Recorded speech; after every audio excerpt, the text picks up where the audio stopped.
నమస్తే వాటి ఫ్యామ్. మీషోలో ఈ ఒక్క ట్రిక్ తోటి మనం డ్రెస్సెస్ని ఇంకా తక్కువ ప్రైస్లో ఆర్డర్ చేయొచ్చు.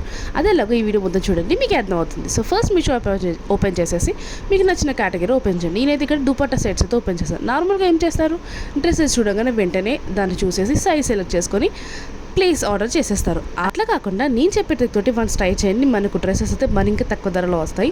ఇక నేను ఒక డ్రెస్ అయితే సెలెక్ట్ చేసుకున్నాను, చూసారుగా. దీని ప్రైస్ వచ్చేసి 450 అంత అయితే పడుతుంది. సో దీన్ని మనం స్క్రీన్ షాట్ తీసుకొని మళ్ళీ మీషోలో సర్చ్ చేసేస్తే మనకు దానికి సంబంధించిన డ్రెస్సెస్ అన్నీ కూడా వస్తాయి. సో చూసారు కదా, ఇక్కడ 428, 450 అలాగైతే చూపిస్తుంది. సో ఫస్ట్ మనం తక్కువకున్న కాస్ట్ తీసి సెలెక్ట్ చేసేసుకొని సైజ్ సెలెక్ట్ చేసేసి ఆర్డర్ చేసేయచ్చు. 428 రూపీస్కి వస్తుంది, 450 చూపించేది. సో డెఫినెట్లీ మీరు ఇలా పర్చేస్ చేసే ముందు స్క్రీన్ షాట్ తీసి మీషోలో సర్చ్ చేసేసి మీకు నచ్చిన డ్రెస్ని అయితే పర్చేస్ చేసుకోండి తక్కువ ప్రైస్లో. ఏమంటారు, అంతే కదా. అండ్ మీషోలో అప్ టు 80% ఆఫ్ అయితే నడుస్తుంది. సో వెంటనే షాప్ చేసేసేయండి. నేను కూడా నా షాపింగ్ అయితే స్టార్ట్ చేసేసాను. ఈ videos like and subscribe. See the next video. Thanks for watching. Bye.